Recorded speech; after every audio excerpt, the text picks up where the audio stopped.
Hi everyone, my name is Constance Mbemdi. I'm here to present on the urinary tract infection.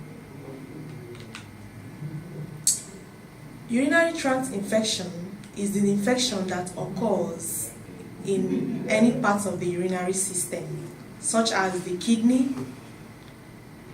When it occurs at the kidney, it's called pyelonephritis, just as in the picture above. When it occurs in the bladder, it's called cystitis, and the urethra. Urinary tract infection occurs when bacteria develop and grow in the urinary system. Women are mostly affected because of the opening of the urethra, which is in close proximity to the anus and vagina. Bacteria can easily travel into the urethra from the anus and the vagina. Infection of the bladder, which I said initially, is called cystitis, while the infection of the kidney is called pyelonephritis.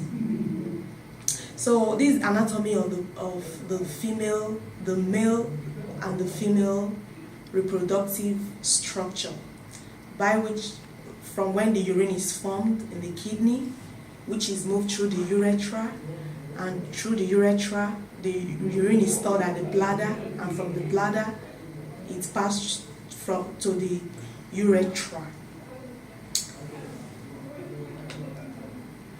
So these are the common signs and symptoms for someone who have a urinary tract infection can experience, which are pain or burning while urinating, mental status changes, frequent urination, feeling the need to urinate despite having an empty bladder.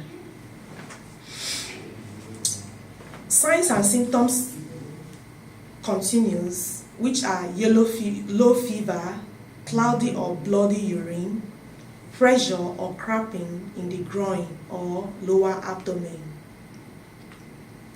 So these are the causes of urinary tract infection.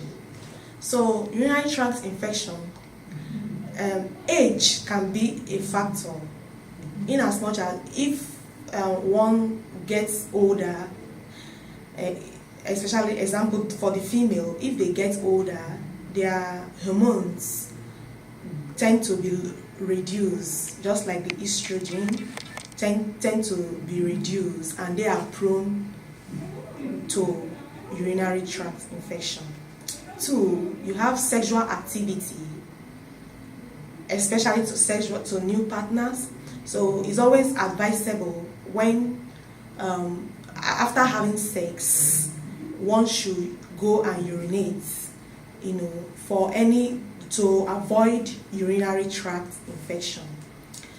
And another cause of urinary tract infection can be reduced mobility, for example, after a major surgery or a prolonged bed rest.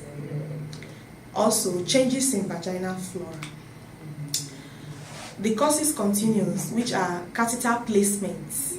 Catheter placements, prolonged catheter placements, which they call indwelling catheter. If a patient is in the hospital for a very long time and a catheter is being placed for a very long time, it can lead to urinary tract infection due to bacterial accumulation.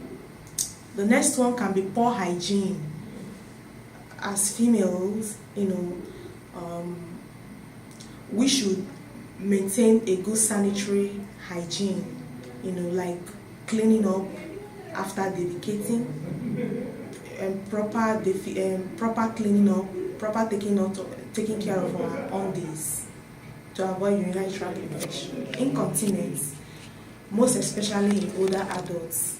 Incontinence, when an older adult cannot be able to go to the bathroom to urinate, he or she there is tendency of he or she urinating on his or herself. For the male, one of the causes for the male can be large prostate. In men, this can cause urine accumulation and poor elimination, leading to an environment for bacterial growth. So we move on to the causative agents the diagram below shows E. coli. E. coli is found to be the most common causative agent that causes urinary tract infection. And other microorganisms, which are staphylococcus, saprophyticus, and enterococcus, can also cause urinary tract infection. So we have the pathogenesis and virulence factor. So the pathogenesis, urinary tract infection are among the most common conditions requiring medical treatments, with 6 to 10% of all young females demonstrating bacteriuria. The incidence of urinary tract infection increases with age, and 25 to 50% of females aged 80 or above have bacteriuria. Urinary tract infection can also occur as a result of interaction between the uropathogen and hosts.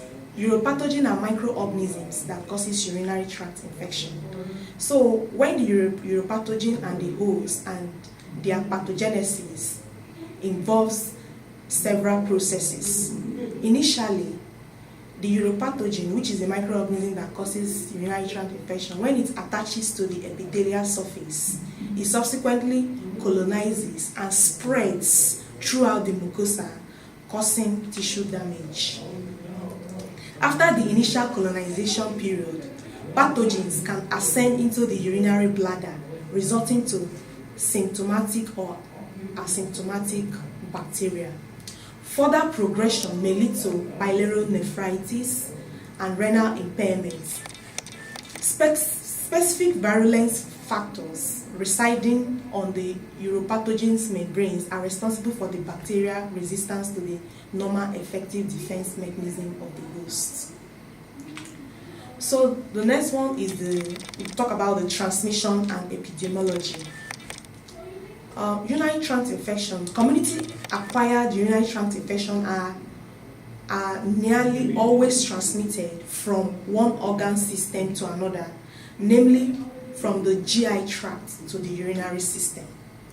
So the next one, urinary tract infection can be transmitted through catheter-associated urinary tract infection, which is caused by E. coli and other microorganisms. So the National Healthcare Safety Network is now recommending minimizing the use of prolonged indwelling catheter to limit the incidence of this infection. So the next one we'll talk about is culture and diagnosis. The culture and diagnosis will do urinalysis. Is frequently used to test for the evaluation of urinary tract infection. So, which will show the presence of bacteria, which is the E. coli, in the urine, which gives a better analysis of the urine. And also, the presence of nitrates in the urine is also a strong indicator of bacterial infection. So, this is like the interpretation for for the professionals that work in the lab. When they carry up a lab test, these are the urinalysis interpretation.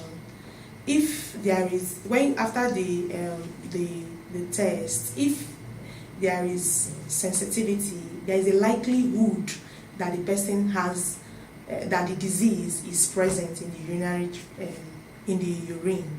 So if it is specificity, is the likelihood that there is a negative test. So lastly, we'll talk about the prevention and the treatment of urinary tract infection. Number one, you urinate before and after sexual activity to help flush out the bacteria from the system. Teach girls to wipe from front to back, especially after toileting. Stay well hydrated and urinate at frequent intervals. Take showers instead of baths. Girls should minimize douching, use of powders, sprays, and spermicides. So lastly, we talk about the treatment, which take complete dose of antibiotics, such as just as prescribed, like sulfur drugs as trimetoprimossulfamethozole, are the most commonly used to treat urinary tract infection. Another non-antibiotic drug called phenoxyperazine is administered simultaneously. This drug relieves the very uncomfortable symptom of burning and pain. Thank you.